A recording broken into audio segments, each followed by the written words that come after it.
আমাৰ পৰম পবিত্ৰ প্ৰভু যীশু খ্ৰীষ্টৰ নামত নমস্কাৰ পৰিশ্ৰুত। আজিৰ শাস্ত্ৰ পাঠ ২ পিতৰ ২ নম্বৰ অধ্যায়ৰ ১৭ পৰা ২২ নম্বৰ পদ। তেওঁবিলাক পানী নথকা নাদ আৰু ধুমুহা বতাহে চলাই নিয়া মেঘ স্বৰূপ।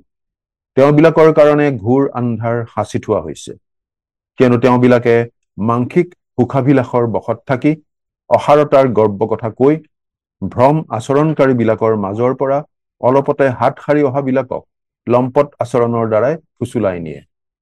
আৰু তেওঁবিলাকৰ আগত স্বাধীনতাৰ প্ৰতিজ্ঞা কৰে, কিন্তু নিজে ক্ষয়ৰ দাস।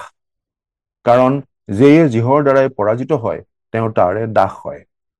কিয়নো প্ৰভু আৰু ত্ৰাণকৰ্তা যীশুখ্ৰীষ্টৰ তত্ত্বজ্ঞানৰ দ্বাৰাই সংসাৰৰ নানা অসুচিতাৰ পৰা হাত সাৰি আহিলত যদি সেই অসুচিতাৰূপ জালত পুনৰাই পৰি পৰাজিত হয়, তেন্তে তেওঁবিলাকৰ শেষ অৱস্থা প্ৰথম অৱস্থাতকৈ বেয়া। কাৰণ জ্ঞান পাই নিজত সমৰ্পিত পবিত্ৰ আজ্ঞাৰ পৰা উলটি যোৱাতকৈ ধৰ্মপথ নজনাকৈ থকা তেওঁবিলাকৰ পক্ষে ভাল আছিল। কুকুৰে নিজৰ মাটি লৈ আৰু ধুওৱা গাহৰিয়ে বোকাত লেটি ল'বলৈ আকৌ উলটি যায়, এই স্বৰূপ পতন্তৰৰ দৰে তেওঁবিলাকলৈ ঘটিল। সেয়া আছিল ২ পিতৰ ২ নম্বৰ অধ্যায়ৰ ১৭ পৰা ২২ নম্বৰ পদ। এবাৰ এজন বন্ধুৱে এটা বৰ আমোদজনক কথা কৈছিল। তেওঁলোকৰ ঘৰত এটা কুকুৰ আছিল।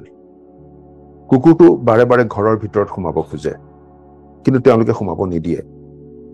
বাৰাণ্ডাতে তাক ভালদৰে থকাৰ ব্যৱস্থা কৰি দিয়া হৈছিল। কুকুৰটোৱে কেতিয়াবা আবেলি সময়তে কোনেও গম নোপোৱাকৈ মনে মনে ভিতৰ সোমাই আহি বিচনাৰ তলত সোমাই লুকাই থাকে। ঘৰৰ মানুহে কেতিয়াবা গমেই নাপায়।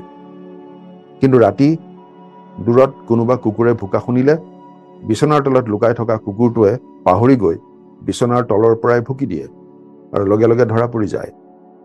তেনেদৰে ভোকাটোৱে আচলতে কুকুৰৰ স্বভাৱ। সময়ত সি বাকী সকলো কথা পাহৰি যায় আৰু ভুকি দি ধৰা পৰি যায়। ভুৱা শিক্ষকসকলৰ কথা বুজাবলৈ গৈ পাচনি পিতৰে কুকুৰে নিজৰ বাতিলৈ উভতি যোৱা কথাৰ উদাহৰণ দিছে।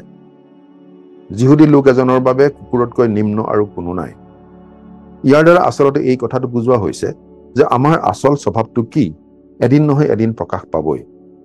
কুকুৰৰ যিটো স্বভাৱ সেইটো এদিন প্ৰকাশ পাবই। কুকুৰে সুবিধা পালে লেতেৰা বস্তু খাবলৈ যাবই, কাৰণ সেইটোৱেই তাৰ স্বভাৱ। তেনেদৰে ভুৱা শিক্ষকসকলেও যিমান ভাল ভাল কথা আনৰ আগত কৈ নাথাকিলেও এদিন নহয় এদিন তেওঁৰ প্ৰকৃত স্বৰূপটো প্ৰকাশ পাই উঠিবই। প্ৰভু যীশুৱে ভাৰী কোৱা ভাৱবাদীৰ বিষয়ে সাৱধান কৰি দি কৈছিল, তোমালোকে ফলৰ দ্বাৰাই গছক চিনিবা। ভুৱা শিক্ষক ভুৱা ভাৱবাদীৰ জীৱনটো ভালদৰে পৰীক্ষা কৰি চালেই আমি এদিন নহয় এদিন ধৰিব পাৰিম তেওঁ আচলতে প্ৰকৃততে ঈশ্বৰৰ সেৱক নে ভুৱা মাত্ৰ। কাৰণ জীৱনৰ আচৰণৰ যোগেৰে কাৰ্যৰ যোগেৰে আচল স্বৰূপটো আচল প্ৰকৃতিটো এদিন প্ৰকাশ পাই উঠিবই। সেয়েহে অচিনাকি নতুন ব্যক্তি এজনক তৎক্ষণাৎ বিশ্বাস কৰি গ্ৰহণ কৰি লোৱা উচিত নহয়। কোনো ক্ষেত্ৰতেই যিকোনো ব্যক্তিৰ বিষয়ে জানিবলৈ হলে তেওঁৰ বেকগ্ৰাউণ্ড, তেওঁৰ জীৱনৰ বিষয়ে অলপ হলেও জনাটো প্ৰয়োজনীয়। প্ৰাৰ্থনা কৰিম। স্বৰ্গত থকা মৰমীয়াল পিতৃ ঈশ্বৰ, আমি তোমাৰ সন্তান হিচাপে নতুন প্ৰকৃতি নতুন স্বভাৱ লাভ কৰিছো। আমি যেন পুৰণি স্বভাৱলৈ উলটি নাযাম, আমাক এনে সহায় কৰা। আজিৰ দিনটো তোমাৰ হাততে গতাইছো।